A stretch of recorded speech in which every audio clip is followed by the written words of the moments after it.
Good evening, everyone. Welcome to the April 22nd council meeting. Would we, okay, I got to follow the agenda according to Jane. Roll call, everybody's here. Pledge of Allegiance, please stand.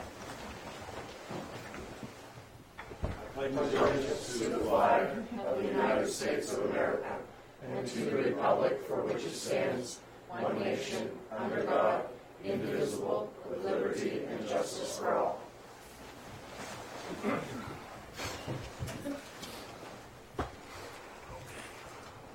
Thank you very much.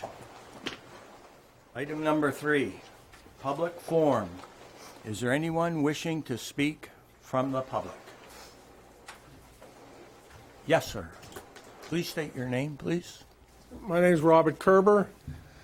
I live up on the Emon Road, and I was here back, I think, in January. I talked to you guys about high-speed internet, and I know somebody told me that the city of Caribou is going to be renegotiating the contract with Spectrum this year, but I just wanted to stop in. I wanted to see how many houses there are on the Emon Road and in what distance from the Van Buren Road.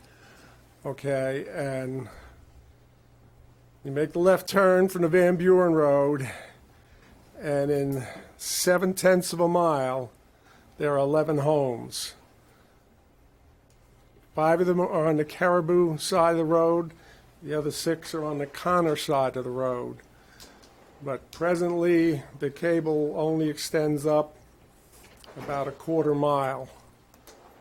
And, you know, I don't know what Spectrum's, how many houses they want and what amount of distance, but like I said, there's 11 homes in 7/10 of a mile. And currently the cable only comes up, I'm going to say a quarter mile up the street. So there's 5 houses that can get Spectrum cable. The other 6 houses,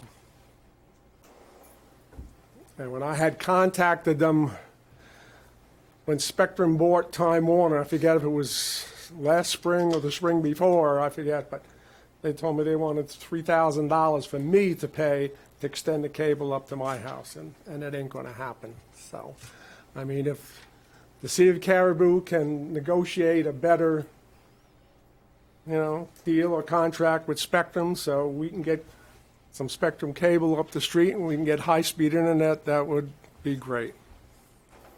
Okay, thank you. Thank you, sir. Dennis, shortly we ought to ask Spectrum to come in and at least start the process of renegotiating the contract. You may recall, Mayor and Council, that we hired a consultant to do that for us, and we have engaged Spectrum. We've just in the last month, there's been, I know, some back and forth between Spectrum and the consultant as far as getting an accurate map of the number of homes and users that they're serving on our different roads. And so that's where we're at right now. Is this negotiator aware of this particular gentleman's issue? We've been Would he looking, be made aware of this particular Certainly. issue? Okay. At some point in time, is Spectrum going to come in front of the council? Do you think? to look at that contract. Yes. I don't know if they would personally come in. We could invite them to do that. Okay. I know that one of the communications I had directly with them, that right now the or the agreement that we have with them requires them to provide service to areas where there's a density of 20 homes per mile and or more. If I know that there's right now legislation that's being looked at that would require service at 15 homes per mile, and I don't know for sure how they look at on the Emon Road where you have a splitting of the city boundaries. If they're looking at, well, those 5 homes are in Caribou and that's only 5 homes per 7/10, and we'd have to look at that. Definitely we'll bring this one up. Thank you very much. You know, but all the telephone poles are on the Caribou side of the street, you know. But I mean, if Spectrum is going to, or can come down and meet with the city council, I'd be more than glad to come down, you know. Councilman Tom Ayer knows me, just contact me, and if you'd like me to come down, fine, no problem. That would be our hope, that this gentleman would have a chance to sit on the meeting and understand exactly what Spectrum is, the process of this contract. We did look at broadband. We attended, Tommy and I and Dennis attended a meeting on broadband, and it was way expensive. Because currently I have US Cellular 4G, you know, for my internet, and I can only get 10 gigs per month. And it's undependable and unreliable, and, you know, never mind, Spectrum gives you unlimited, and the download is so much faster. I mean, you know, I think that's the best way to go these days. But Thank you, sir. you're welcome. I know what he's going through. Kids are going to have a small mutiny at my house if I don't do something about internet. It's bad. It's real bad. Anybody else from the public wish to speak?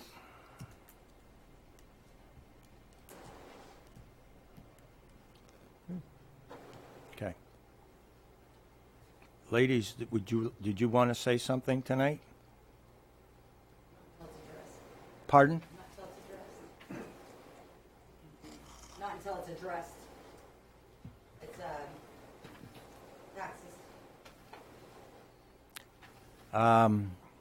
Would you do, okay. Okay, I'd like the council, these ladies have asked to have something placed on the council agenda tonight, a tax abatement that is not on your schedule. Under new business, I'm going to ask the council for permission to place it on the agenda. I'll put it on the agenda under new business. Okay, thank you. Anybody? So just for clarification, it's not abatement, it's Oh, I'm sorry. it's the sale of real estate for property that was tax acquired. My mistake. Okay. Anybody else from the public? Okay, thank you. Item number 4, minutes from the regular council meeting held April 8th. Chair will entertain a motion. Move to accept. Second. Moved and seconded to accept the minutes from the regular city council meeting held April 8th, 2019. Any corrections, additions, subtractions, comments? Hearing none, all those in favor? Those opposed? Okay. 6 in favor, 1 abstention. Just remember, your not being here doesn't mean that you have to abstain. Just Understood. under Robert's rules.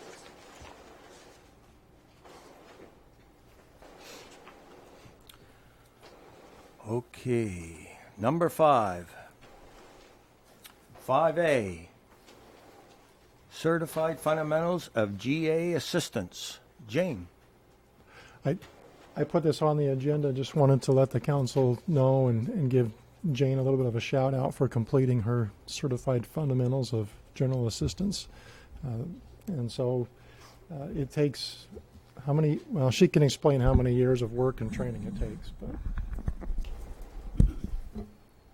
I don't know how many years of training it takes, but the General Assistance Program has 2 certifications. They have this first one of fundamentals, and then they have the advanced. And I have a goal of having both before I retire in 2020. So I got certified this year, and next year, hopefully, I'll get the advance. Congratulations and good luck on the advance. I'm either going to have to teach a course or attend some sort of special thing. We'll have to do something a little bit If we strip her training budget, it might make it so she can't retire sooner. So we'll figure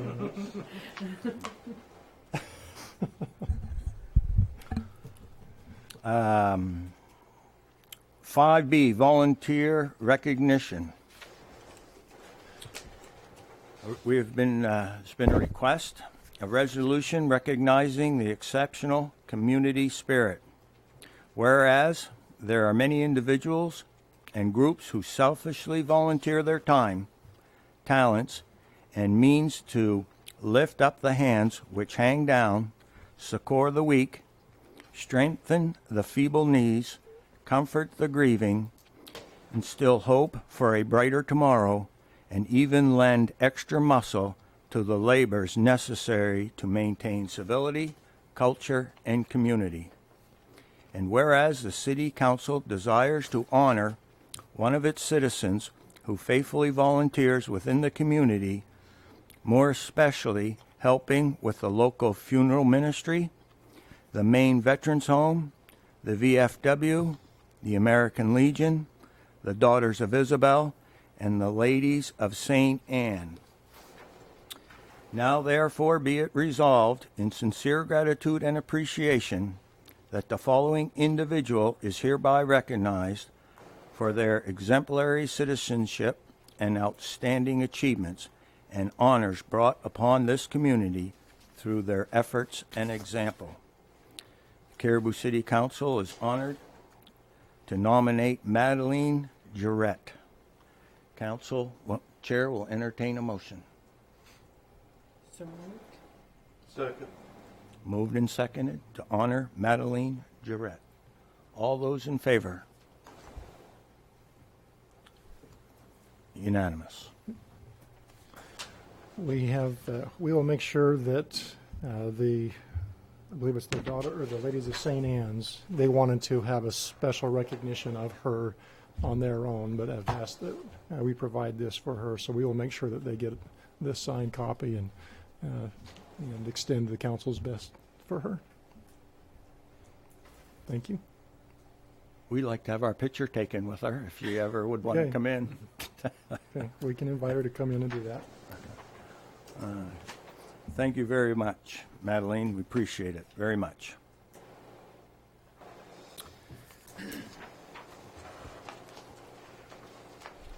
Five C, appointment of a Citizens Advisory Board for residential, urban, rural renewal. One of the privileges a mayor gets is he gets to appoint citizens group, a directive that I've put together in the interest of protecting both rural and urban neighborhoods from blight emanating from uninhabitable and rundown housing. I hereby create and impanel a Citizens Advisory Board for residential, rural, and urban renewal project. This board will consist of volunteers who will study the problem to determine the cause of vacant and substandard housing, make recommendations to the council intended to reverse the condition, which will make our neighborhoods stronger and safer, make recommendations that will ultimately increase Caribou's valuation, and make recommendations will be made on or before December 1st, 2019 to the Caribou City Council. I have appointed the following people. Jim Serrato. Jim is the husband of Margot Serrato. Jim and Margot have been residents of Caribou for 20 years. Jim is a retired Air Force veteran. Jim holds the world record for bicycling from the Mexican border to the Canadian border. At the age of 45 years of age, Jim accomplished this record in 6.5 days. Timothy Ring. Tim is the husband of Eleanor Ring. Tim and Eleanor have been residents of Caribou for 22 years. Tim is a retired senior plant supervisor for the Northeast region of the Lanes Corporation. Tim is a fisherman. Jay Cam. Jay is the husband of Carol Cam. Jay and Carol have been residents of Caribou for 27 years. Jay is employed at Northern Maine Development Corporation as senior planner. Jay thinks he catches bigger fish than Tim. Karen Rockwell Willett. Karen's husband is Josh Willett. Karen is a proud mom of Claire and Colby. Karen and Josh have been residents of Caribou for 30 years. Karen and Josh are owners of Sullivan Floor Covering. Karen loves to play Go Fish. Paul Camping. Paul Camping is the husband of Diane Camping. Paul and Danielle have been residents of Caribou for 12 years. Paul is a retired police investigator of the Rochester, New York Police Department. Paul is active in wildlife preservation and winter feedlots for deer. I have asked Paul to be the chairman, and I've asked Paul to meet with you, Dennis, so he understands the proper format of which he's to run these meetings on. Great. There is one other person, but I was, first there was a yes, and now I don't know. So I'm waiting to hear from her. Thank you very much. Mayor, Yes. just a point of order on that. While you'd like to do that, it does require a affirmation vote from the council to create that committee. Oh, okay. Motion to accept. Second. Moved and seconded to accept. Are we voting on the list of people, or are we voting on the directive? The list of people for it. Motion, and it's been moved and seconded to accept the list of people nominated for this committee. Any questions or comments? All those in favor? Unanimous. Okay. Thank you.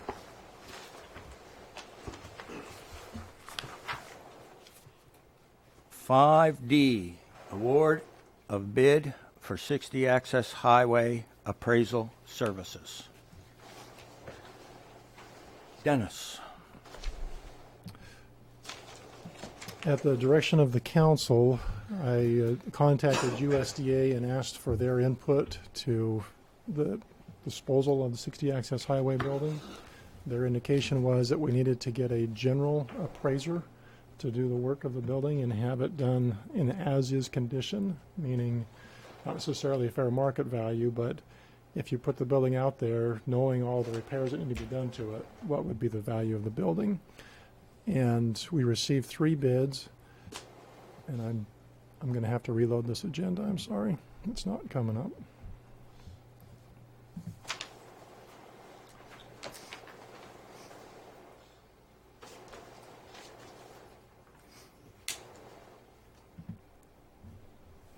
Thank you, Gene.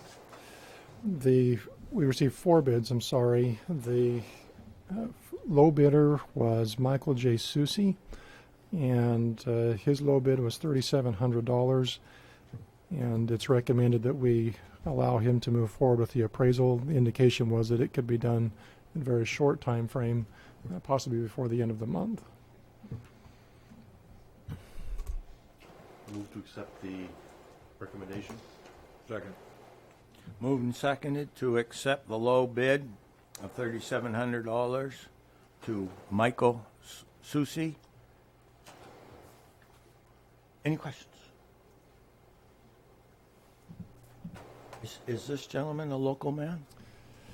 We had one local person that put in for it, but they were not the low bidder.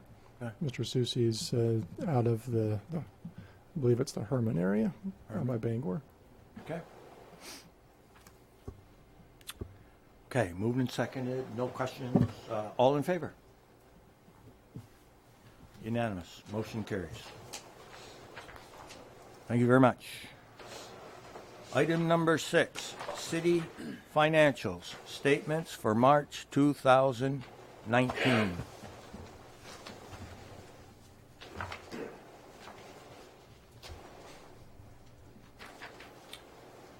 don't know if you have any questions on the financials. We can. Oh. Any questions from anybody on the financials? Tommy? 367-05, the drink grant personnel. I just saw it, and could somebody kind of explain what that is? It's a police department grant, isn't it? For what? So, basically alcohol patrol, being able to go out and check for stores that might be selling to minors or. So,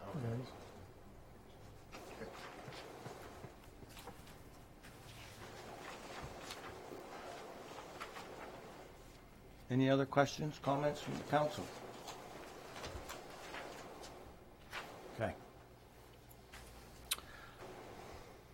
Well, I got a comment, so here we go.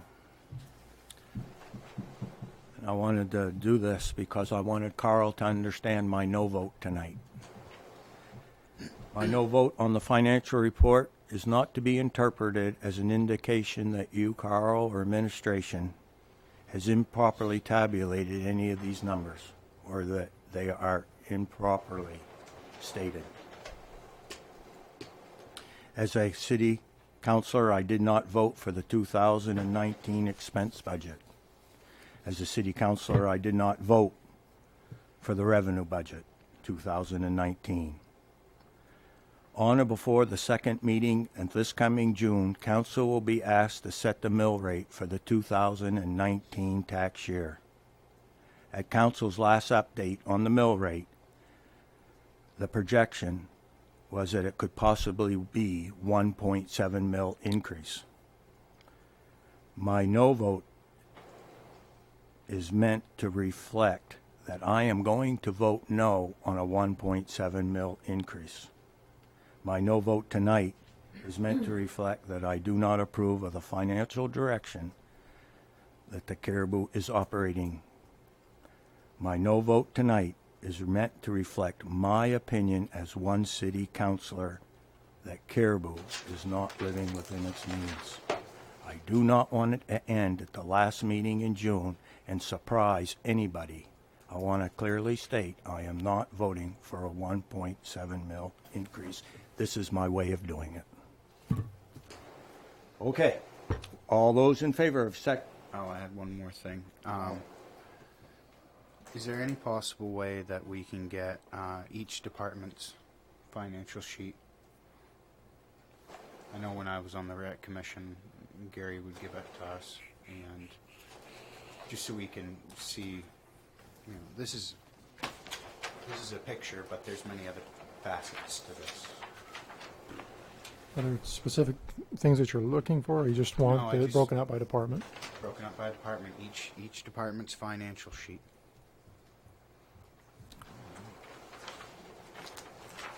The information is in the report. And so we do break it down by what their current budget is and what the beginning balance was, what the current month is, their debits, credits. I understand that, Is there but a different, something else you want to look at with that? well, you go to expense summary report. I get that, you know, you got Caribou Emergency Management, Public Works, Rec Department, and everything else, but when I was on the Rec Board, Department 50, Department 51 was laid right out and what each expense was, and how much everything is in.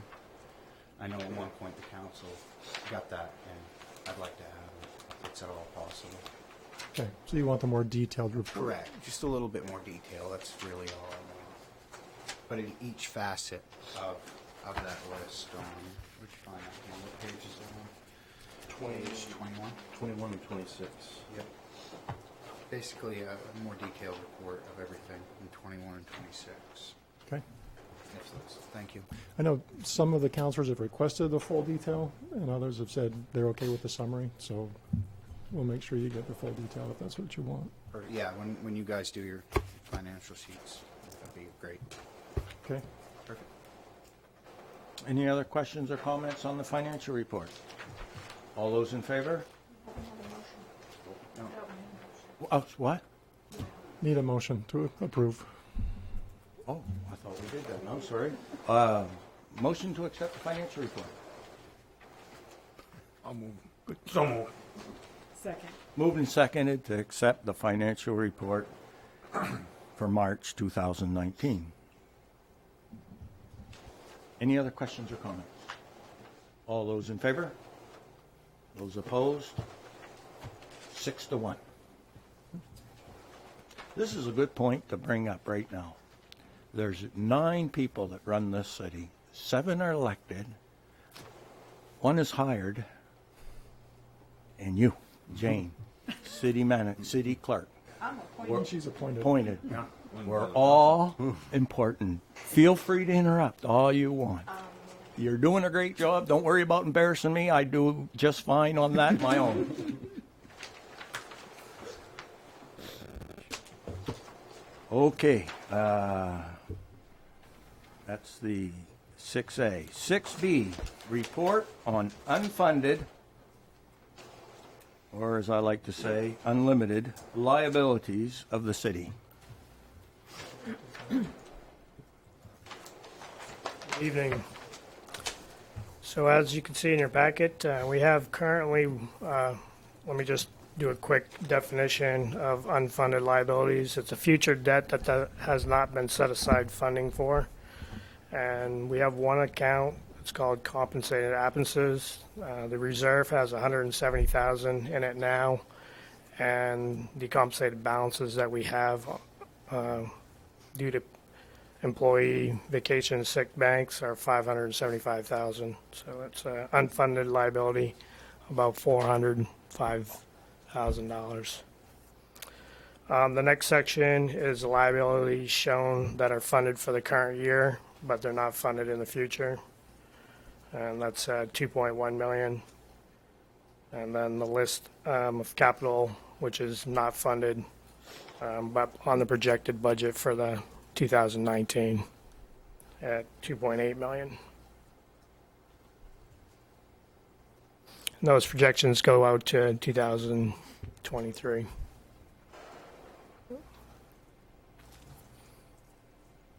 Jody? I just, when you say they, but funded for the current year, but have future unfunded liabilities, what was that, because we're making a payment on them? Is that Technically, yeah. Or lease or whatever. Right. So, They're budgeted for 2019, but not not going even though forward. you owe it.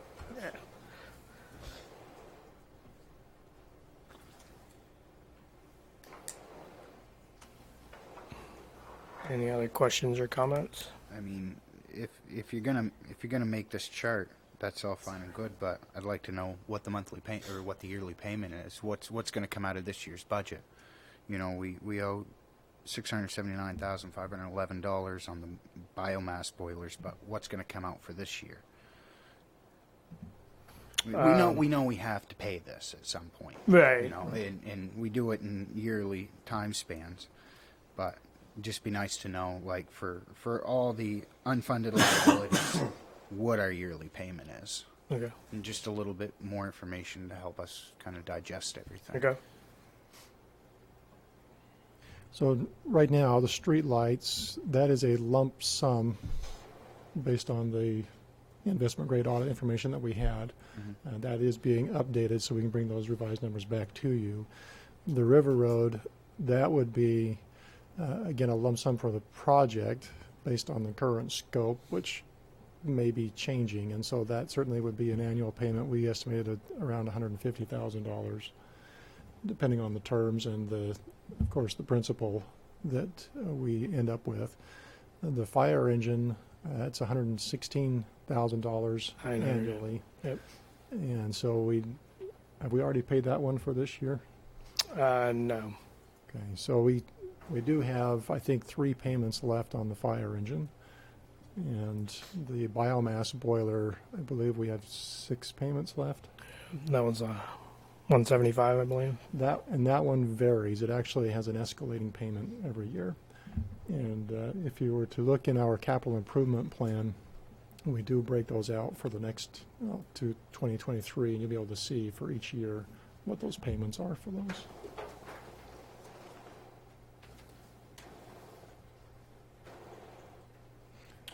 Any other questions or comments? So the compensated absences balance, that would be due if, say, all the employees that were owed time off and or like retired at the same time, that's what would be owed.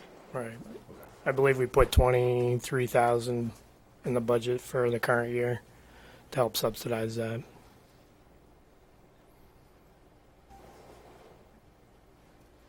So, for instance, if we were looking to fund it in 2020 fully, we'd be looking at 400, roughly 1.2 mil to get it fully funded. Unlikely to happen, all right? Yeah, I mean, the auditors, and, you know, I mean, you'd like to try and get close to the number that's on the books, but, I mean, make cuts where we have to make cuts, right? So, we try to cover at least current year expenditures that we know of. For instance, Connie this year. So, we know a couple people that will retire possibly next year, so we'll fund to at least not drop the 170, but at least maintain. Right. Any other comments or questions? Carl, with the exception of the absentee balance, are all the rest of these on the capital improvement? Budget list, right? With the, I mean, like I said, like Dennis said too, we only budgeted the current year Correct. for the group in the middle. The others would have to be capital that you guys approve at budget time, Okay. Very but they are laid out on the budget for 2019. The compensation on the top one, is that that would be in the operating budget? Or the, The 170 is in a reserve, compensated absence reserve, okay, and we budgeted 23,000 this year, which would get expensed to go into that fund to help maintain the balance for compensated absences. and I would find that in, well, I call it the operating budget. That's budgeted under the capital budget. That's also in the capital budget too. Yeah. Well, there you go. Okay. This would be a nice document to have when we have to go through the capital program this coming year. And all this information was provided previously, and so, yeah, we'll make sure you have everything in it. We'll probably be adding to it like we do every year with requests, but it doesn't mean they all make it onto the list. It was just Yeah. in a different format. Right. Yep. Yeah, I tried to summarize it because those were those big sheets with the columns. Yep. Tried to put it all in one sheet for you. Okay. Any other comments or questions for Carl?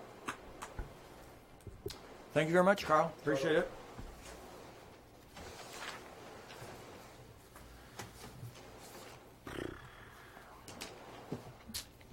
Number 7, new business.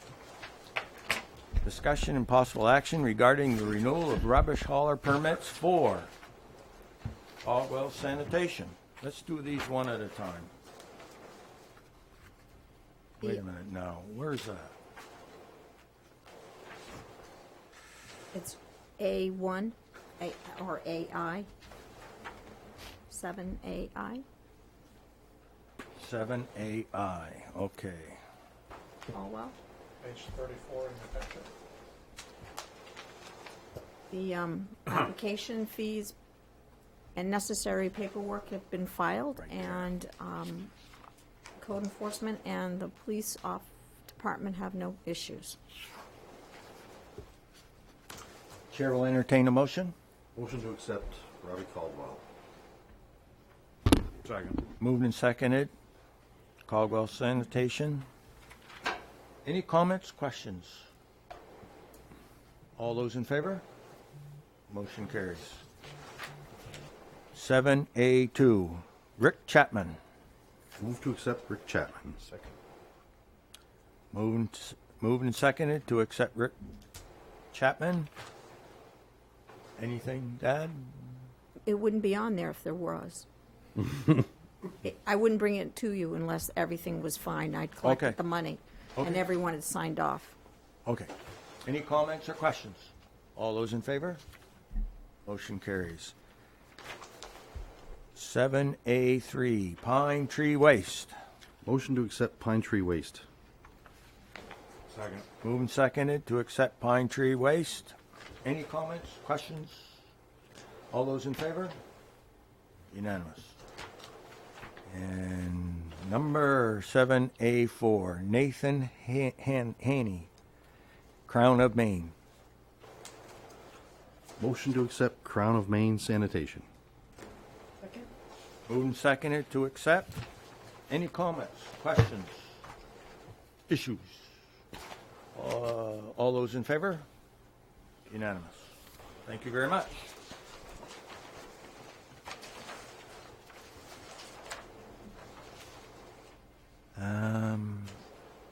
Now, new business.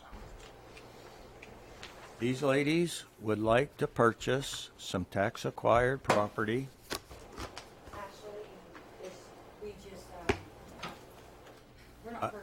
If you could just wait 1 second, please. Dennis, could you give us a little history?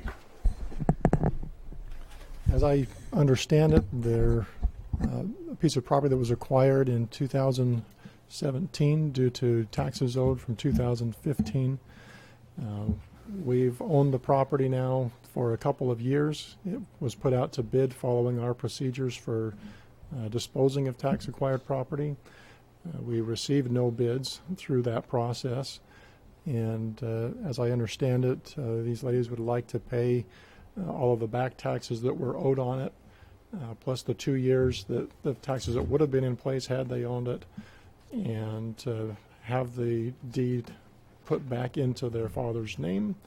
And as I understand it, they came in today and tendered all of those funds. It's just a matter if the council is willing to accept those funds as payment and put this back into their father's name. The minimum bid price was $15,000 for the property. All the back taxes owed came out to roughly $4,400. From talking with Carl and myself, the feeling is that the city's getting all the taxes owed out of it, and we would be comfortable if the council wanted to deed this back to the prior owner. First question is, does any counselor have any problem with this being on the, it wasn't on the agenda, is there any problem with this bringing it up tonight? Hearing none. Ladies, do you have anything you'd like to say to add to what the city manager says? Please grab the microphone. His daughter. Wait 1 second. State your name, please. My name is Michelle Grant. His daughter happened to go to the hospital today, and she was really ill. She had to get antibiotics and stuff. So we came in her behalf to put her side. We did not know. She's my cousin, and I did not know that it was actually in this whole ordeal. But I wanted to keep it in the family. So we accomplished to get all the funds together to keep it in the family. Because her father's not doing that good, and we've already lost enough. Okay. Chair will entertain a motion. Motion to accept. Second. Moved and seconded to accept this offer to purchase this tax-acquired property. Is that how I want to say it? I'd really like to know where it's located.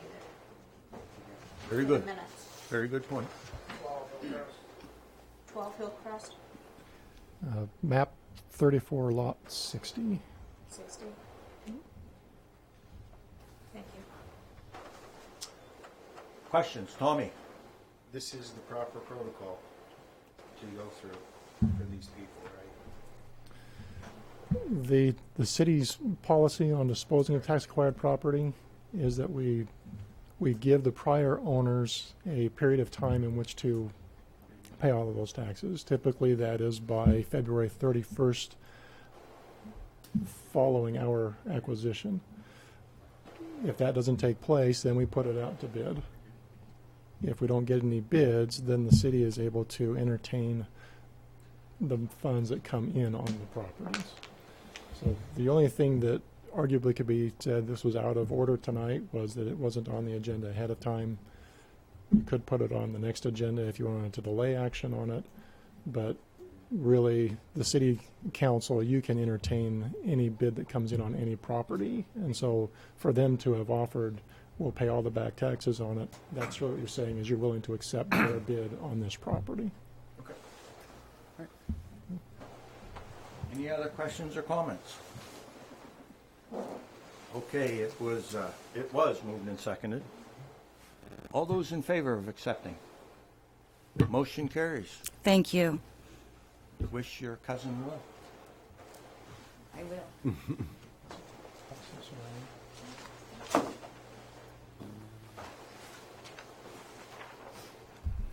Okay, 8A, old business. Discussion and possible action regarding the lease agreement with the Caribou Food Pantry. Dennis. At the request of the council, I've brought back a modified version of the lease for consideration with the Ecumenical Food Pantry. I believe the discussion was to take out requirements for them to make bathroom improvements and also be responsible for the roof, the exterior walls of that portion of the building that they would be leasing. And so this lease agreement basically does that. Everything else stayed the same. The rent that would be owed. The only difference is that they'd be responsible for any damages that they might cause or any repairs or maintenance that they would have for their own operations within the space that they would be occupying. Any questions? Well, I guess the first thing we'll do is accept the motion. Chair will entertain a motion. I'll move that we accept the new lease agreement. Second. Moved and seconded to accept the new lease agreement. Any questions or comments? Just the date on the terms, there's a typo on page 39. Terminating on 2020 or 2022. I don't know which one it is. This is a long-term lease. Right, but super. Right. Okay. We can take that out Okay. before we execute it. Okay.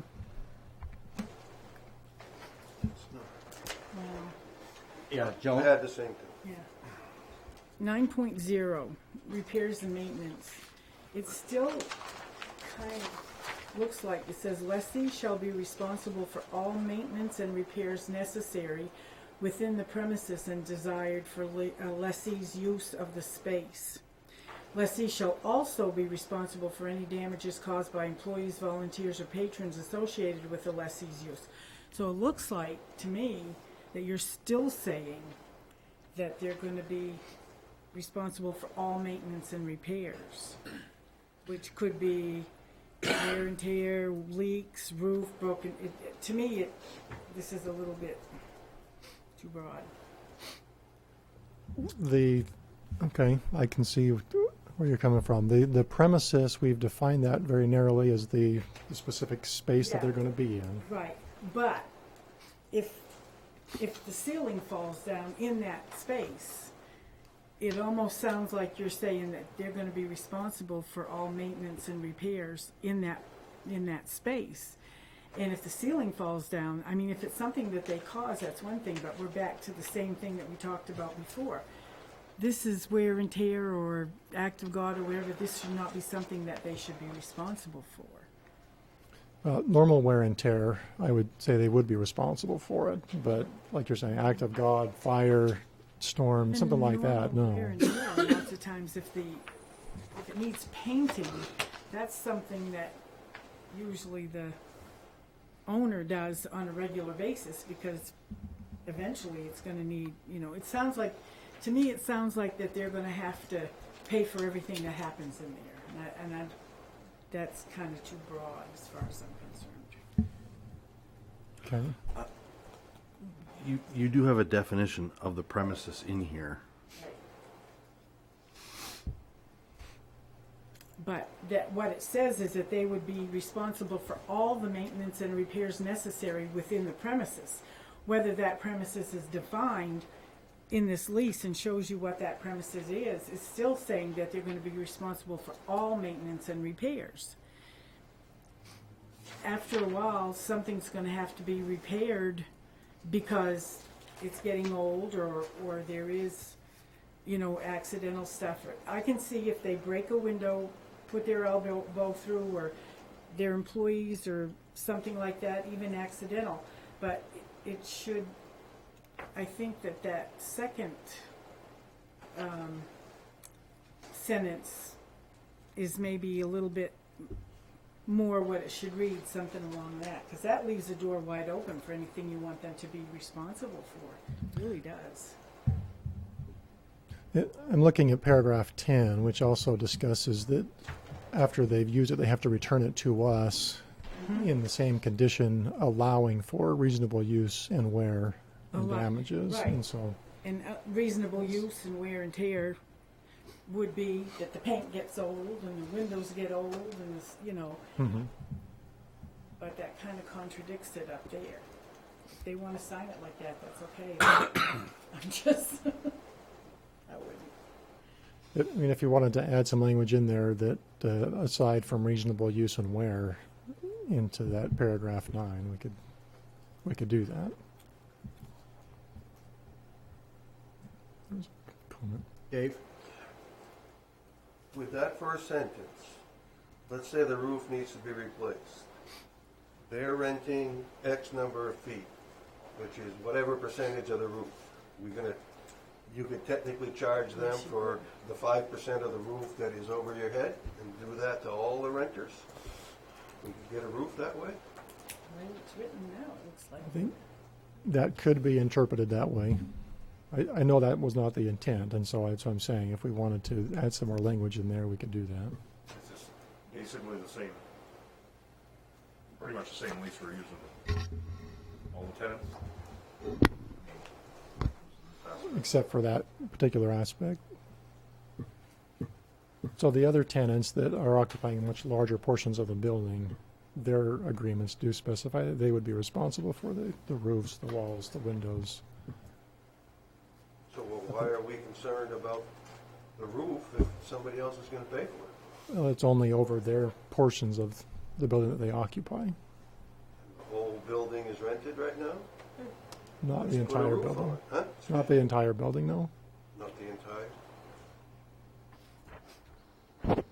I would recommend we take out that first sentence and the second sentence, lessees shall be responsible. So forget the also.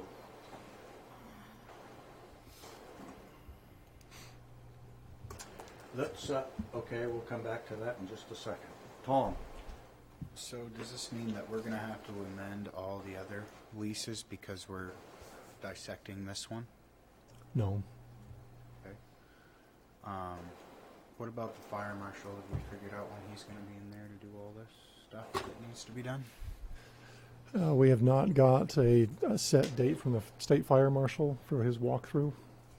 We understand that they do have an actual 6 to 8 week lag time before they're going to review things. So this, Before they occupy this space, the fire marshal has to go through, correct? right?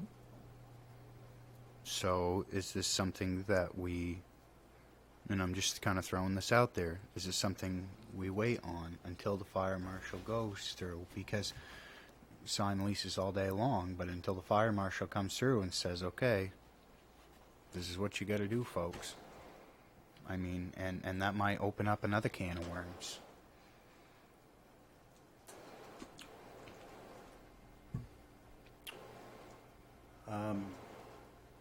I'm gonna, okay. We gotta get back to Dave here in just a second. Any other comments?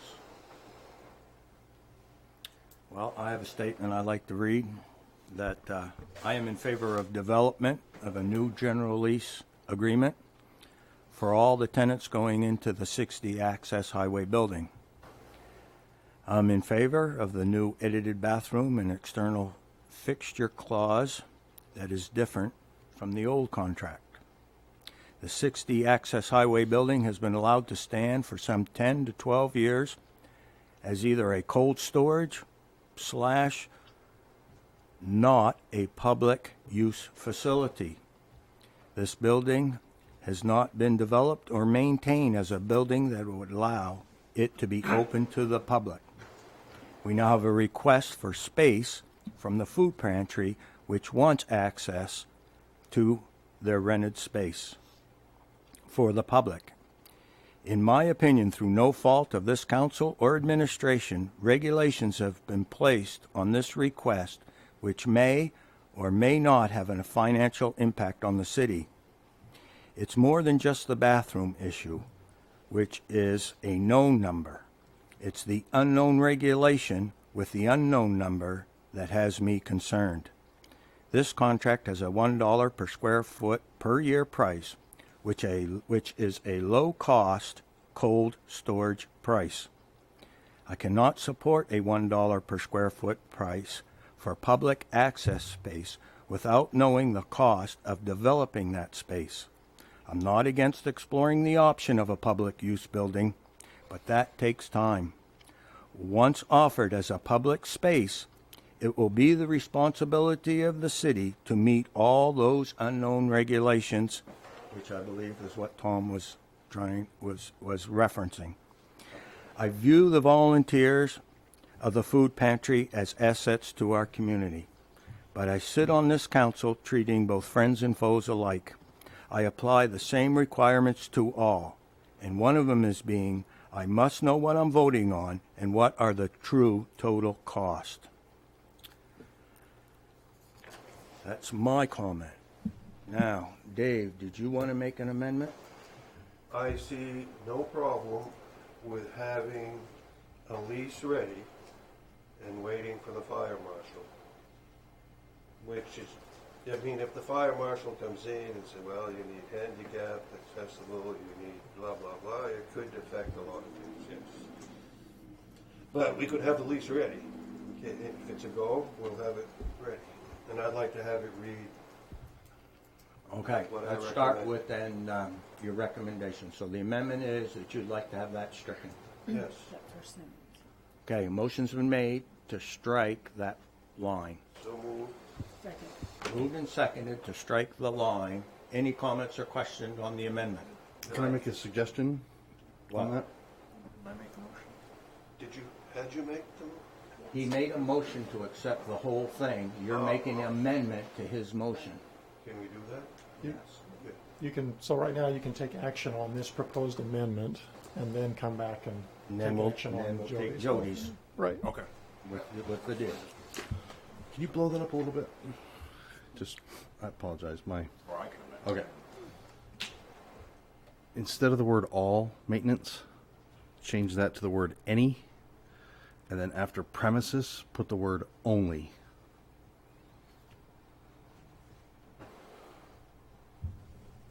Tell me how you think that reads. Okay, so lessee shall be responsible for any maintenance and repairs necessary within the premises Only, only and desired for lessee's and use of the desired space. for lessee's use of the space.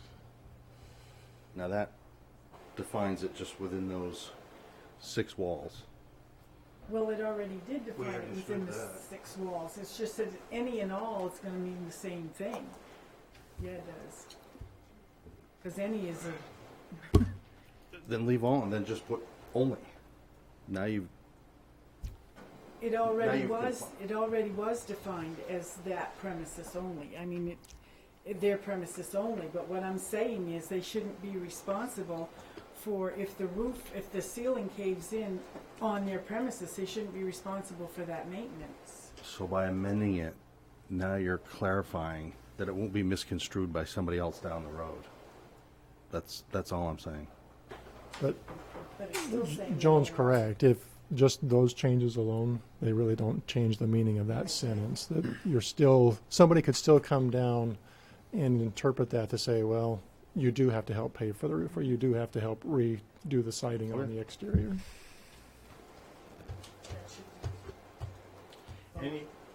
Any other questions on Dave's amendment to strike that line?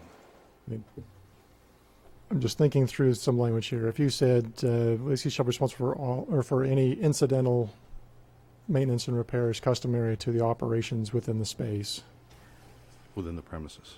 within the premises, Yeah. then it's understood that they have to kind of take care of their own. But, I mean, somebody could still argue then that they have to paint their own walls, or they have to clean their carpets. I would expect that they would be cleaning their carpets for their space, but Unless you simply list the things that, That they're responsible for preventative maintenance or whatever. yeah, we could say they're responsible for preventative maintenance of the facilities. It still makes you want your roof to be That's the internal. correct. So that's preventive maintenance, upgrading and maintaining that. you can put something like, they'd be responsible for any damages, and basically that's what you got there, damages caused by employees, and just leave it, take the also out and just leave it like that, damages caused by employees, volunteers, because other than that, you know, and you can put down there that it has to be put back, like if it's clean and you know, things like that, they have to, you know, put it back into the condition that it was, other than wear and tear or something, but. Right? Tommy? Are we going to sign this tonight? Are we going to do any action saying that this is going to be it? Or can we make suggestions to Dennis? This is what we'd like to happen. And as a suggestion, you rewrite it, send it to all of us. We all read it within the next 2 weeks. Say, okay, we're happy with this. And once the fire marshal comes through, then we'll say, okay, this is it. And to Dave's point, have it ready. So at that point, pull the trigger. Are they agreeable to this lease?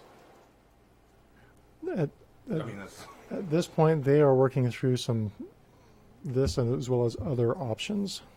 And so this is, in a sense, saying this is our offer for them to consider. They, as I understand it, they're not set on this being their space. So they're not doing anything like in the parking lot or anything, they're not doing anything at all out there? They're not open at all, or? At 60 Access Highway, Yeah. They're not. they have nothing in the building right now. Okay, we have a motion and a second on Dave's amendment to strike that line. Let's take this one at a time. I would propose that we accept the amendment and turn down Jody's motion, which was to. just my motion is just to accept this. Okay. I can But- amend it. No, what I'm saying is we probably shouldn't sign it until we know what the fire marshal has to say. I can agree with that. I can withdraw the motion. Any other comments or questions? We're back on to the amendment and the second to strike that line. All those in favor? Unanimous. Now, we're on to Jody's motion, and it was seconded. Who seconded that motion? Dave. Okay. And the motion will now be to accept the contract as written with that line stricken. Right. I'll amend that motion for that, right? No, Or you should it don't. just, I don't have to amend it? You don't have to amend it. You don't. So did his motion kind of mean that we were going to sign it? Well, that was, okay. Any questions? Dave? Yes. No, yes, Jane. You're also not signing it. I would have clarified that you're authorizing the manager to sign it. Right, You- And that, That's what I would have clarified before you voted. You're authorizing the manager to sign. It's not in front of you two guys tonight to sign, the council. but then we can direct the manager to hold off until.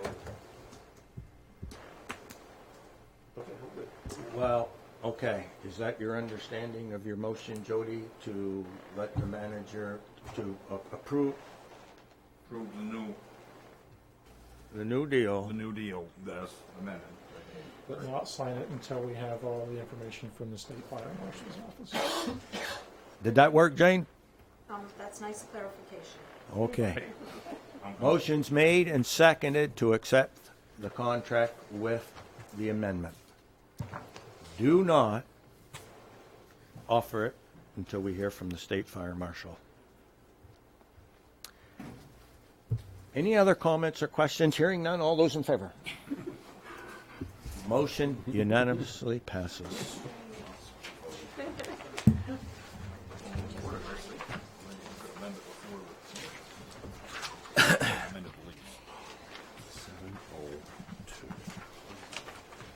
Okay. City manager's report. Dennis. So I've included in the packet a brief memo where we're at on several projects. Since the memo was written, I've got some additional information to share with you relative to the LED streetlight conversion. We've sent information back to Emera. We're waiting for them to respond to us. Basically, it's clarification on certain lights. Are they the city's lights or are they DOT lights? We want to make sure we're not replacing lights that we're not responsible for. And so that's where we're at on that. Real Term is going to prepare a one-page update to their previously prepared investment grade audit report with these new numbers in the hopes that we can have this back on the council's agenda at the first meeting in May for additional discussion and possible action. I've listed that in the memo. There are several steps that we still need to have done before we can move forward with changing out all of the street lights. And so those 4 items there, review the IGA. We're waiting for Emera's response. Then there needs to be some discussion on which sensor we're going to be using on the lights, and if we're going to include new lights with the project or if we're going to just change out the existing lights. When I say that, existing lights includes anything that's out there right now on the pole, whether it's on or off, based on past decisions. So just if there's a light on the ground right now, that would be considered part of the project and not a new light. And then, of course, the payment or the funds that we're going to be utilizing for the project. So those things need to be looked at.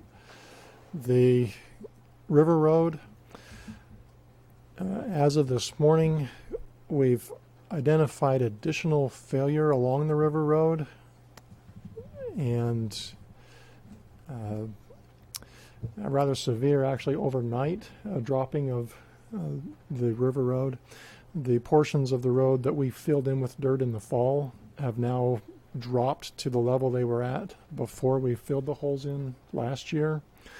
And we've also seen some separation cracks appearing on the west side of the River Road where there weren't any previously. So basically that would cause almost the whole road to start shifting down.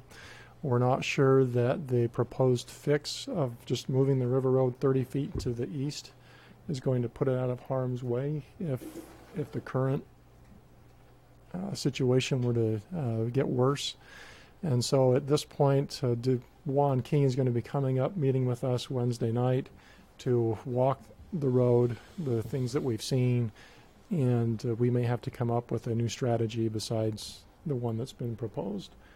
So there will likely be some additional design work involved and a revision to the costs that we've been looking at. So we'll have to have some more discussion after this week. We'll keep the council updated on what we're looking at there. Any questions on that? Or when are we closing it? the bid has not actually gone out. We thought it was closing the road. Yeah. At this point, the road has been narrowed even further. We moved the concrete barricades in another 5 to 6 feet so that they are on what appears to be solid ground. So there is still a passable one-lane road there. Right now, we don't feel it needs to be closed. It's still signed. We'll put up some additional warning devices or safety indicators along there, but right now we haven't closed it. I'm only throwing that out there because when we closed it last spring, it wasn't nearly as bad as it is now.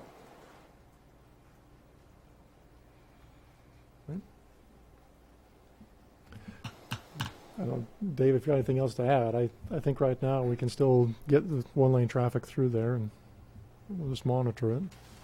So the reason that the road was closed, More than 10 words, you have to grab the microphone. well, you know me, it's gonna be a lot more than 10. That's why I didn't wait until you got to 10.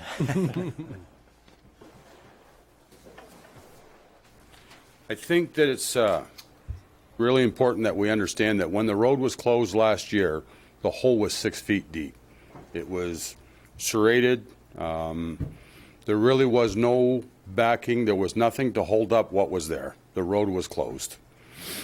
Late fall, we opened up the road after putting approximately 500 yards of material, which was, my intent was just to hold it, to back it up so that 1-foot slivers couldn't fall off.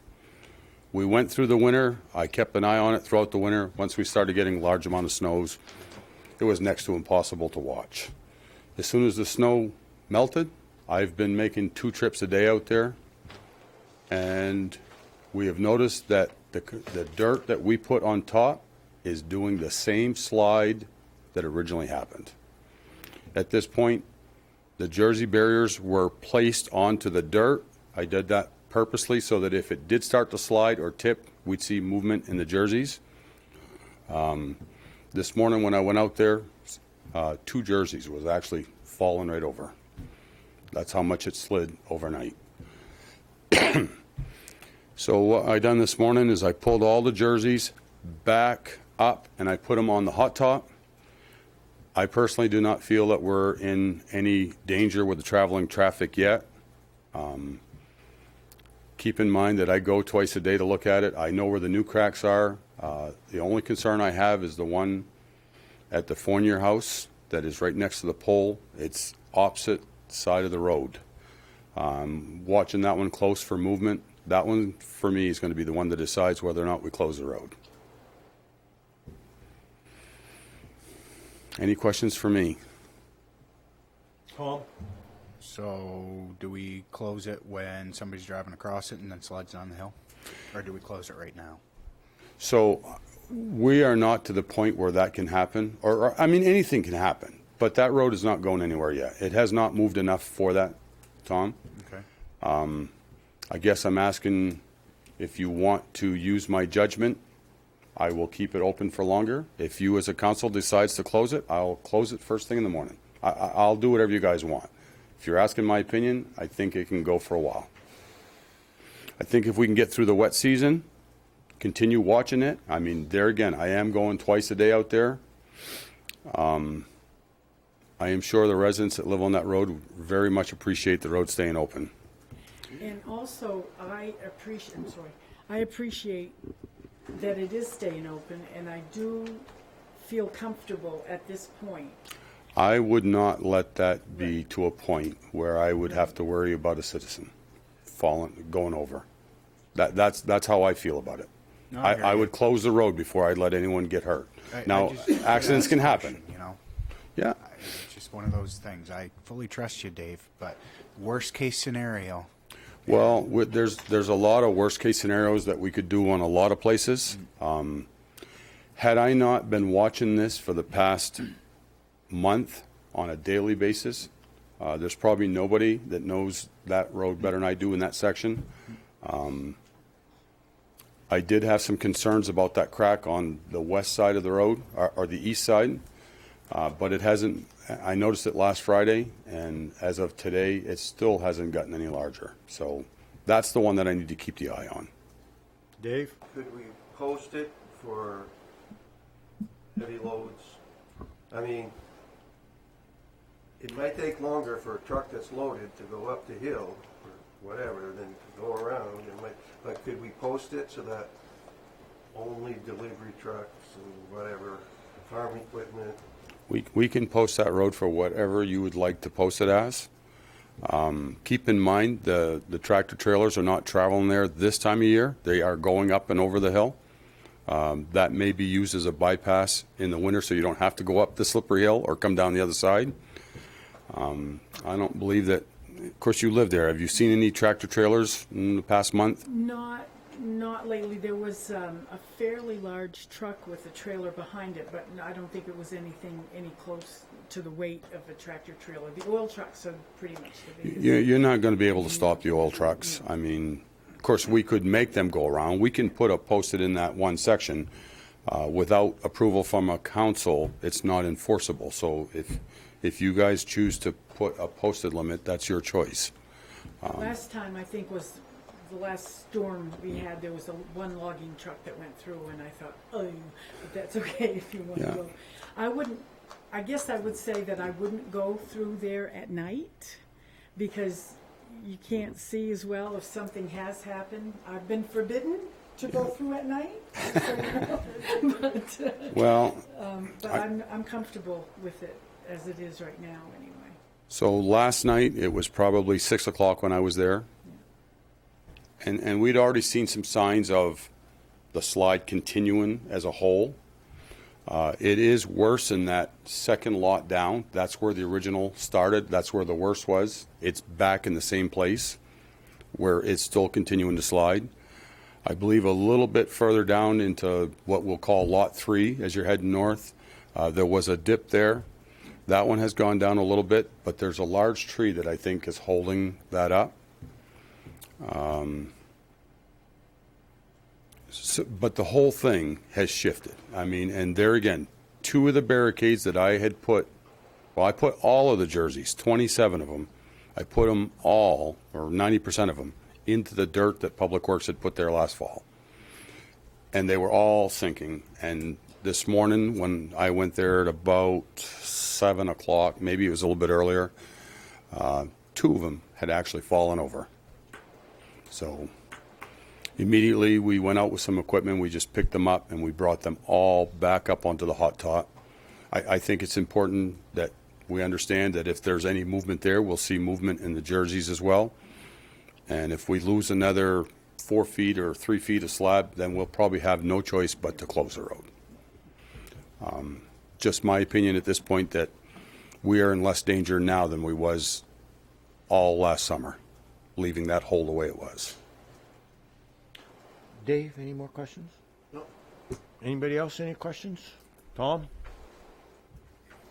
We're gonna, Dubois and King are gonna have to look at this again. How much money have we given them so far? Their total contract, trying to think back, it was, I think, $150,000 roughly. That's their total contract? That's their total contract. Okay. And I don't think we've paid, I think we might be over 80,000 now. So we're at 80,000 right now. I can get you the actual number. Yeah, if you could. When are they going to be able to get this engineering design to us? And when are we going to be able to go out to bid with this? The design's basically done. The bid docs are also ready. Mm-hmm.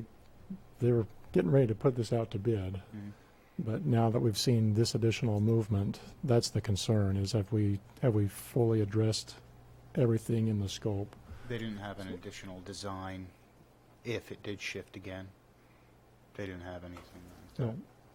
And one of the issues, let me just put this up on the screen as well.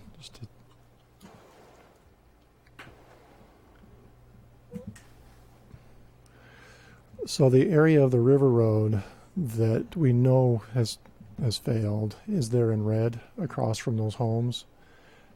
So what Dave's been talking about is this section on the east side of the river road. That's, again, this is the worst part of it. Mm-hmm. And now we're showing signs on that east side that could collapse. Well, the design that they have was to simply put the road on the east side of those power lines. Well, if that crack were to continue to move, then the road would still be within 6 feet of of the failure. So it seems that that is probably not the design we want to go with for a long-term solution. And we've also observed about 300 feet to the south another section of the road that's now beginning to subside a little bit. And we've seen about 1.5 inches to 6 inches of displacement down in that area. So this is just a picture. It's you have to be on the ground to really see this crack, but roughly from the power pole, you can see this crack that's running through the yard now. And talking with Dave this morning, as I understand it, the road side of that crack was about 1 to 2 inches higher than the west side of the crack. And then we had the major failure occur on the east side of the west side of the road. And I think what happened is it probably allowed this part of the road to kind of settle back into place a little bit. That's my layman's idea of what's probably occurred out there. But before this failure, the major drop occurred on the west side of the front of the road. It was essentially the weight of everything moving toward the river may have caused that to rise up on this side. But that's the crack that Dave's talking about needing to make sure we monitor very closely. And of course, pictures from this morning out there. So as far as Dubois and King is concerned, they'll come out Wednesday night. We'll walk all of the site again. We'll show them what we've seen. And we may have to say that they're bringing up their specialist in road design that can say if there's a concern or not, and if we need to make some adjustments to the design, what we'll do with that. Tom, I keep going. Oh, yeah. No, Dave. Yes. Sorry, I thought you were done with me. Oh, no. Okay. No. All the rain that we're going to be getting the rest of the week, and with freezing rain, sleet, snow this weekend. I hate to be the bearer of bad news, but the weather bug app doesn't lie most of the time. Do you see that thing shifting even more? I mean, I've been getting flood warnings on my phone all day long. So first of all, I do not believe that this failure had anything to do with the water level in the rivers. That ground is a long ways up from where that is. So I do not believe it was that at all. I believe that it was ground saturation from the east side up through the fields. They're gone now. So what we would have now is rain on top of whatever saturation we may have. I feel the worst is over. I don't think we're out of the woods. I think a little bit of weather's not going to bother it as much as it did this past weekend. We had 2 inches of rain on top of the snow melt that we had.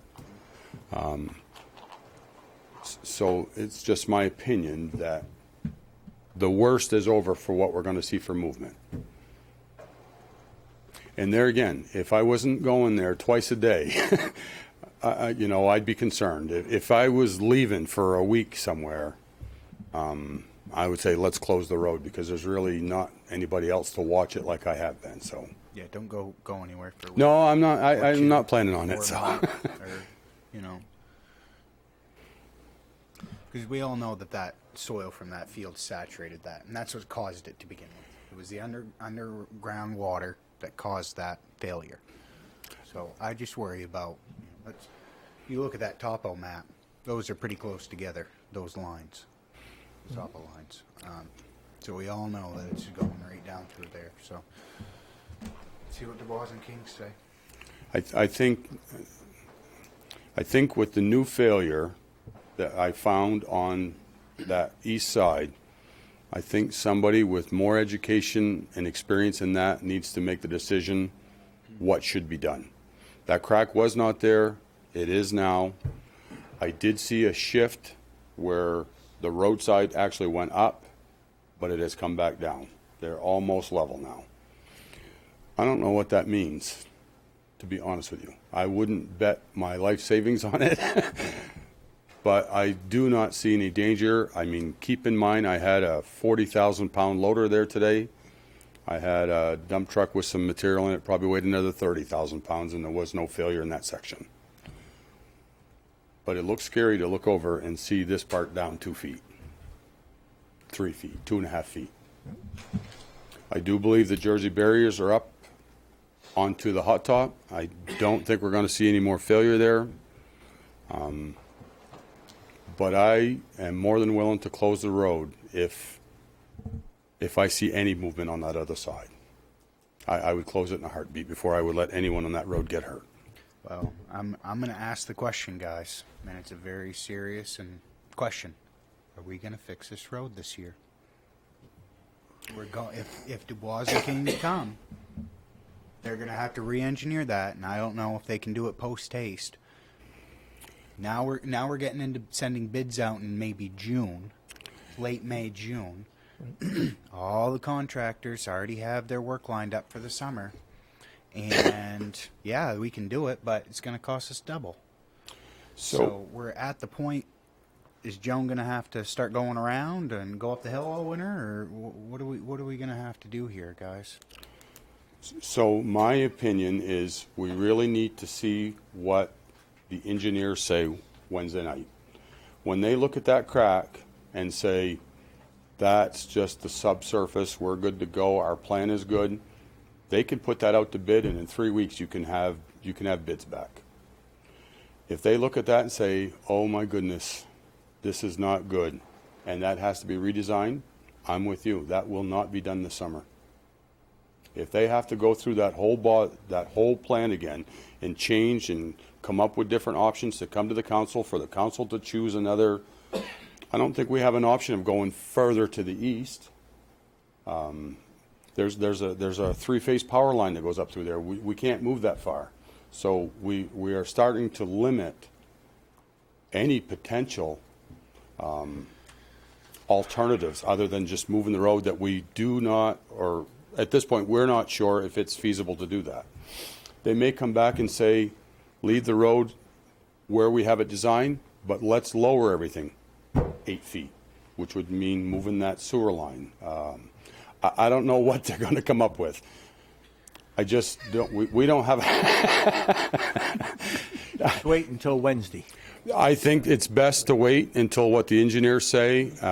That's what we pay them for. Yep. Dave? Are they going to look at that other part? Because, I mean, if it's $1 million for how long? 1,400 feet. Yeah, I mean, that's... what's the point in fixing one? No, that's right. So are they going to look at that other one? So that is our intent, to make sure that they're fully aware of it. I think they were aware of it before, but felt it wasn't bad enough to do anything with. I know that I explained it to them and I showed it to them from last year. I honestly believe that they felt as though that was going to stay, but it hasn't. It's shifted again.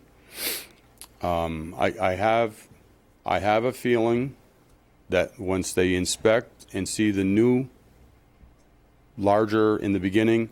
So if you go out and when you come to where the 20-mile-an-hour speed limit passes your own risk, 50 feet beyond that, you start looking on the left-hand side, you'll see where we have a hot top pad in there. You're going to find where the cracks are, the separation again. They're exactly where there was. My biggest concern at this point is the one by the Fournier house. That's the second lot down. I really believe that that's going to be the one that's going to stop the project from this summer. And I don't want to be the bearer of bad news, but I think that's what's going to happen. And we should be thankful that we seen it now before it went out to bid, and we have to say, sorry, you can't do this. Let's wait and see what the engineer says Wednesday. I think you're absolutely right. Keep a good eye on that road. I can tell you guys that I do. Okay. And we appreciate it. We appreciate it. That's my job. Any That's what other I do. quick questions for Dave? Okay. Continuing with the Thank you, Dave. manager's report. Thank you, guys. Ben.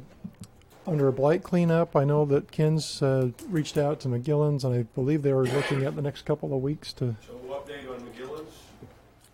Excuse me. As of Friday, they're back on site. They're coordinating with DNN Metals and on the the scrap end of it. So McGillen's going to mount the big heavy shears on their excavators, and they're going to aid the scrappers in getting the metal off the site. They still need to knock down the old, where all the effluent is. That old digester building needs to come down to ground level. There's some metal standing that I think Gary would like to use for trail making, so big giant culvert type stuff. And also on the same note, McGillen will be on Liberty Street to tear down 25 Liberty. He didn't want to put his excavator, those track vehicles will tear apart a wet street. So he didn't want to put that down there before the street dries out a little bit. We're ready to go on York Street. We have an abatement estimate to get some asbestos off the building before we can take it down. And I forwarded a list to everybody about the buildings that are slated for demolition. Bringing up the asbestos issue, I need to backtrack on the River Road. We did find out from the state DEP that each of the buildings that we anticipate tearing down will have to have a certified asbestos inspector go through that and verify that what's in there or not. And so that we've informed the engineers that would be added to the cost of the project as well. So. Is this bringing the cost up? Can we reapply for FEMA? No. No, that only pertained to that event last year. Any other questions on Blythe? Continue. Okay. Floridale Park, we've been doing a lot more digging. The latest is that local surveyor Dale Blackstone recalls having done some work around this property, and his research indicates that there may be some paper roads, meaning references that there might be some public right-of-ways through this property, that if we were to sell this, we have to actually clean up the paper roads first before we can dispose of the property. So I'm still waiting for his information in order to bring that back to you for any action on it. Okay. Dunkin' Donuts, the planning board granted conditional approval to Dunkin' Donuts a week and a half ago. The fire chief Susi has reviewed it. He's approved the plans. Chief Hagan is still looking at it from the public safety side and the lighting, and then I still have to go through it for some additional comments as far as screening and some landscaping elements. But did we actually get the DOT letter of approval on it? So. Good. The site design review is approved and signed, duly signed by the planning board with conditions. And part of that document is the DOT approval of the transportation plan for that business, also with their conditions.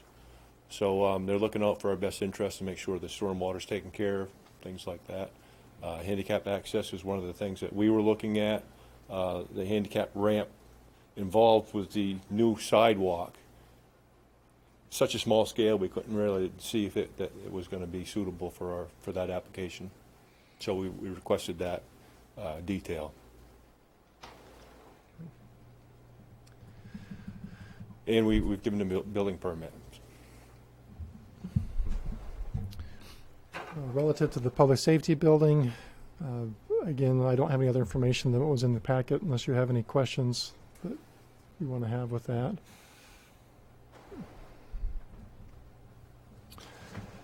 The Teague Park and Sincock properties, the Sincock administration building is down and nearly cleaned off of the site. As we understand it, they're going to leave a lot of material on site as fill material.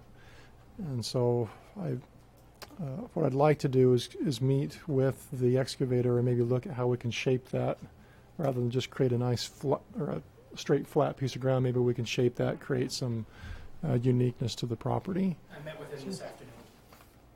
Okay. Very good. And the Learning Center, I believe, is all down now, and that's being hauled away.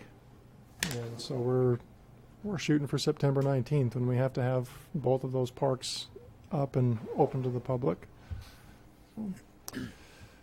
We've talked a lot about the 60 Access Highway renovation already, recognizing that we need to have the state fire marshal come through and do their inspection on that. A couple other items just to make you aware of. The hose tower that you can see through this window behind us that's falling apart, or the skin is falling off the building.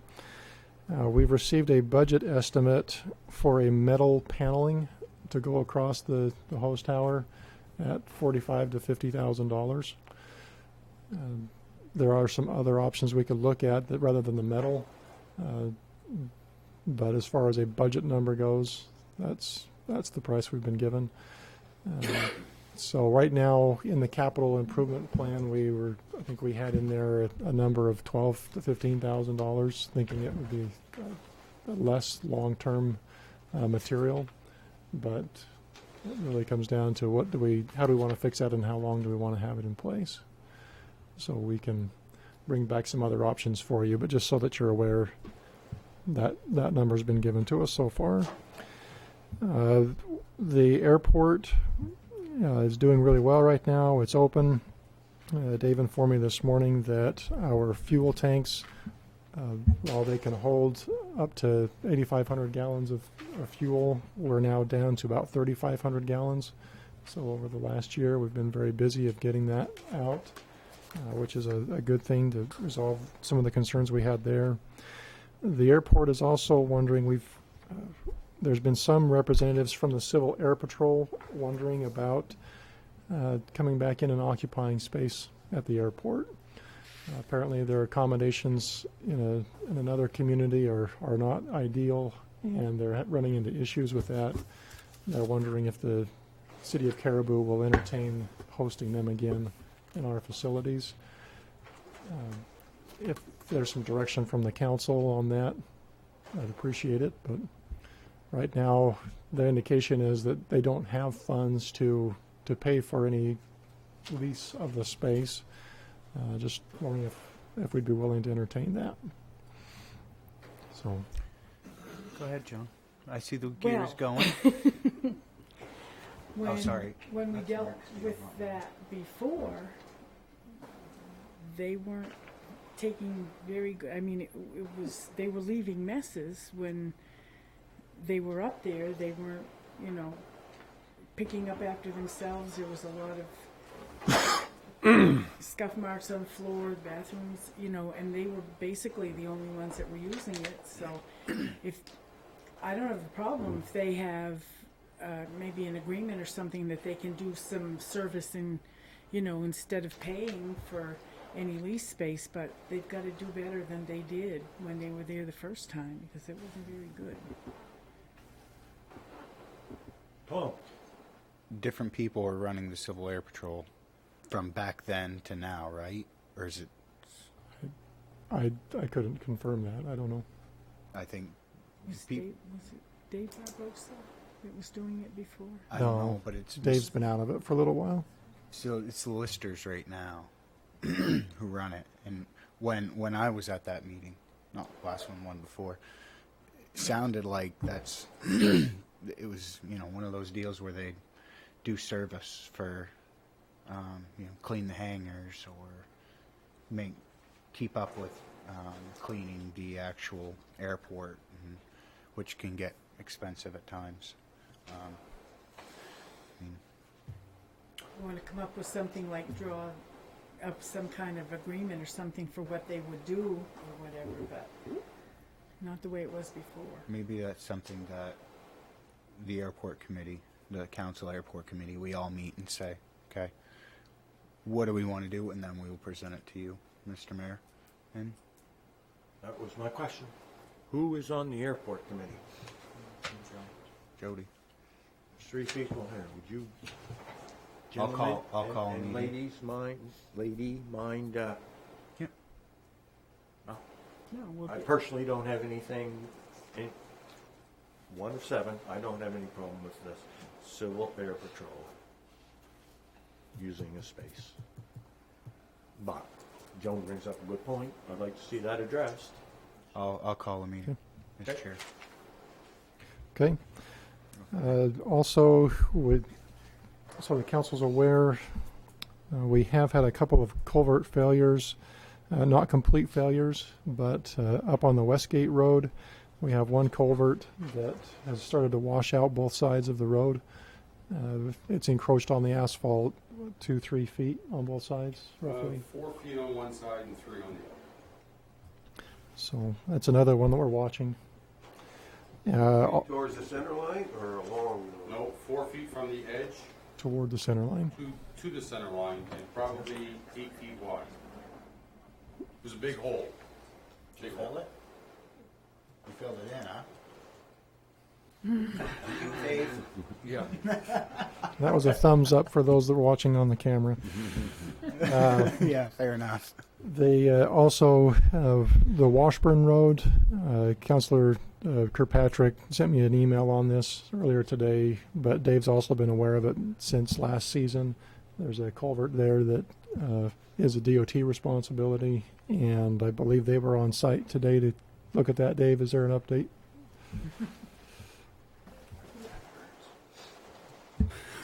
So the Washburn Road is the same scenario as High Street here. The city's responsible for maintenance. The DOT is responsible for infrastructure. We first was aware of the problem last summer, spring, right after almost this time of year. There is no infrastructure left. The pipes are gone. The DOT said they had no money for any repairs, but they would put it in the 2019 budget, which I believe they did. The water that came down through there over the weekend was phenomenal. It washed any of the loose gravel out. And this morning, so Saturday, it was enough. I put one cone up behind the curbing, and I put one on top of the grate. It had sunk a little bit, but I knew traffic would be all right. My equipment was sweeping streets here this morning and went around my cones. Everything was good. By the time you found it, half the lane was gone. No question about it. Nobody had called. But anyway, back to the story. I called the DOT. It's their infrastructure. It's their failure. They must have been in meetings down in Augusta because I could not get a hold of number 1 or number 2 at Presque Isle. So I called the main man here in Caribou. He went inspected. He's got an inside number. DOT would not do anything with it. They said that it's still maintenance, and until they get it repaired, it's our responsibility, which I do not agree with, not even the slightest. But we cannot let the traveling public run across that, so I went with a load of gravel and filled that in this afternoon. Dave? Gotta use our politicians. I mean, So they're like the Army Corps when they offered us, which of these choices do you want the highway? And then they told us which one was. I have a hard time with, if the top of the basin would have been bad, yeah, I can go 50-50 and call that maintenance. But when the pipes underground are rotted, they had someone actually inspect it last year. They put it in their work plan for this year, and the failure's there now, and the traveling public is in a problem. Who should be fixing it? Not us. It should be them. They should have done the temporary fix until they could get the job properly A done. big sign there with their phone number.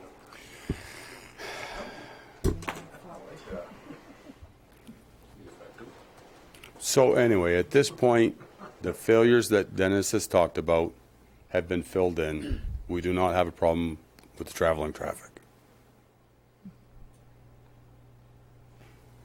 Dave? Okay. I've vented them. Tommy? This is right next to the cooler, right? Yes, it is. That's right there. Yeah, right. So when you come down Meadowbrook, which is the street that goes up into that neighborhood, the water splits, goes both sides, and it ponds on the left-hand side as you're coming down. And there's a pipe that goes to an angle, goes to one catch basin, and across the street, and then down into the little brook. and the piping underneath there is absolutely nothing left. I know that place very, very well. I might Yeah. have spent a couple years there, so I know that place. And well, I agree with Dave. Call whoever you need to call. We put gravel in that, so it was not a big expense to the city for doing it, and if we save one person from getting hurt, it's definitely worth it. The hole was big enough it could have totaled the car. So, okay. Before you sit down, Dave, Okay. High Street. So I called DOT again, Roger Susi, which will be the chief resident on this. He'll have a couple working under him. And that was last week, I believe, that I called him. He said that the paperwork was all in order. They were just going through the last little bit of formalities with Trombley Industries. He's seen no problem with them, and told me that we can count on Trombley Industries doing the job out front. So it has not been posted on their website yet, but all systems are go. And as soon as DOT is done with their project, the city of Caribou will start with theirs, which is mill everything, new sidewalk on City Hall side, and new pavement at 2.5 inches thick. What about the sidewalk on the other side, by the library and everything? So that's all being new as part of the project for the DOT. They'll have to destroy that sidewalk in order to replace them pipes in the ground. The only thing we're not sure about on, and if they don't pick it up, we will, from Glen Street to Bennett Drive on that side, they don't anticipate replacing the pipe, so I'm not, unless they have some kind of catch basin problems where they have to do it, that sidewalk, there's a potential that they're not going to do nothing with that portion. But when we do the sidewalk on our side, we'll just jump right over. And keep in mind that we entered into an agreement with them for a 50-50 cost on the mill and fill and sidewalk, and we can go up to $190,000. I think it's 190, which would be shared between us. Anything that we go over the 190,000, the city's responsible for 100%. Remind me again when this is slated for completion. So,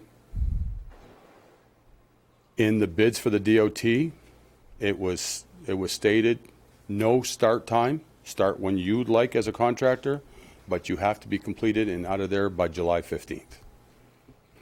In the bids that we sent out, I gave the contractor, I put in the bid that the end date maximum would be July 15th, and I want a start date of no more than 2 weeks after their completion. So if the contractor finishes the 1st of July, 2 weeks from there, we start, or less, but no more than 2 weeks for a start point from us. If the DOT's project doesn't finish till July 15th, it'll be July 28th before we start ours. But I don't anticipate ours to be that long a project. Should be able to mill that in a probably a day and a half. While the mill machine is in town, I'm going to have him take care of all of the 5-foot sidewalk that we intend to do. Even through parking lots, I'm going to mill 5 feet out of parking lots because that really is a sidewalk. It won't take us that long because in the DOT project, anywhere they have a cross pipe and there's a catch basin on this side of the road, they have to do the sidewalk on the back side of it. So it's not a complete sidewalk job for us. Probably 600 feet, somewhere in that ballpark. Once that's completed, we'll do an overlay, and that's probably a day and a half of work. So our portion's not that bad. Okay. Steve. One more thing. Trombley's doing DOT and ours? 2 separate Trombleys. Okay. Trombley's construction is doing the digging and the MDOT project. They've also contracted with Trombley Industries Paving to do the paving on their side. And for the bids that we went out, Trombley Industry won the bids for the overlay and mill and fill. So two separate Trombleys. They're related, but it's two different businesses. Okay. Okay? Thank you. I think that's it for the manager's report, unless you have any other questions or projects you want updates on. Council have any problem if we ask the city manager to extend an invitation to Troy Jackson and Beyond DeVoe to meet with council at their convenience in the near future? Any problems with that? Not one. Probably have to do it on a weekend. We did this once before, Dave. Remember, we met out to the Caribou Motor Inn. And it wouldn't hurt to meet with them one more time. Once a year. Okay. Send out a nice, polite invitation. Thank With pictures of culverts that have failed. Okay. you. Okay, number 10, reports and discussion by mayor and council members. Any council members have anything they'd like to discuss or brought up at future council, now or at future council meetings? Okay, the mayor's got a couple. Can we send out, did we send out an invitation to the school department? Okay. You received a request that they would like to come in front of the council and explain the budget. Is that how I understood you? They met with me to kind of give me the heads up on their budget request. Okay. And they had a budget meeting last week after they met with me, so and I don't have the results of that. But so I don't want to unnecessarily share bad news because I don't know how bad it really is or not. Did they want to come in front of us to explain it? That was the impression I got when we met last time. They wanted to meet with me for sure. I don't know if we can invite them to come in and talk with you as well. I personally don't care if they come or not. I thought they wanted to come. You can give us the information. When I have the final one, I can share that with you. Any counselor have any opinion on this? Just a question. Doesn't matter. I mean, have they had their budget hearings with the public, like they do? I don't know if they've, Penny, you might know that. You watch their agenda pretty closely. Have they had their budget meetings? It's usually the third week in May. Exactly. I know they're shooting to adopt their budget by the second week of May this year. Okay, well, hey, send them an invitation. Well, nobody's going to be upset if they don't come, Okay. but send an invitation. I misinterpreted that issue. I have 3 names that I'd like to give you after the council meeting of businesses that have agreed to meet with you on your visitations Okay. with their contact. And then a heads up. We got to go through the mill rate. We've got some other issues. Sometime in August, I guess we ought to start, if the department heads could come to the council and give us their assessment on their assets, buildings, equipment. I suppose Dave would give an assessment on roads. And I only given a heads up because of the format of which they would present it to us. And let them know that, to get it prepared. Would the council be interested in having tours of those facilities and seeing the equipment and buildings firsthand as a council while that discussion takes place? Let's discuss that. at a future meeting, maybe we would. Maybe we would. Okay. I just want to get the ball rolling that sometime first meeting in August, if we had 1 or 2 department heads come in, because that'll be all part of the capital improvement Right. budget that we have to go through. And gee, I don't know why we couldn't wrap that one up earlier this year than normal, Okay. the capital one.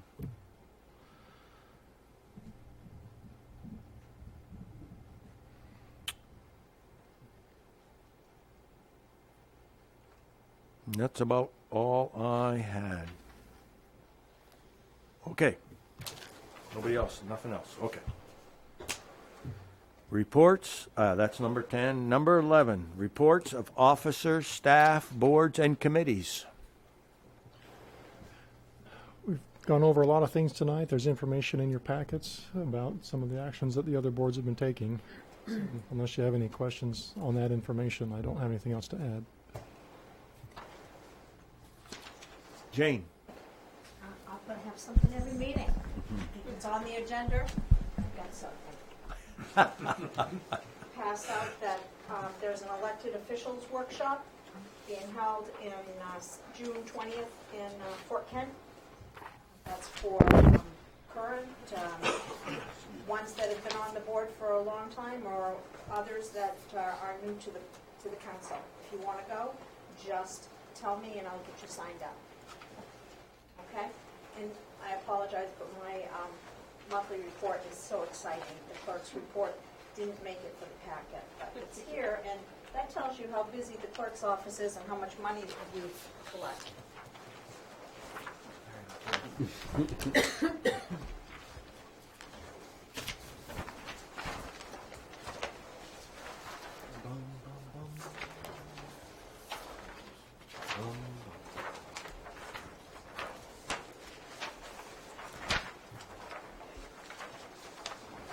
Okay.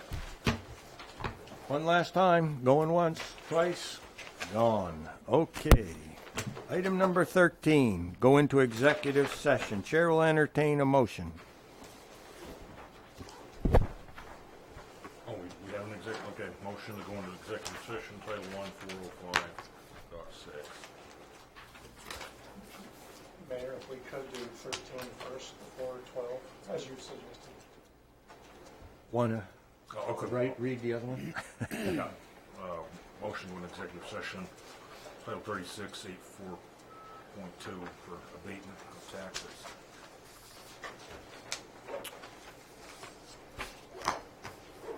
Second. Moved and seconded to go into executive session. All those in favor? Motion carries. Thank you all very much and good night.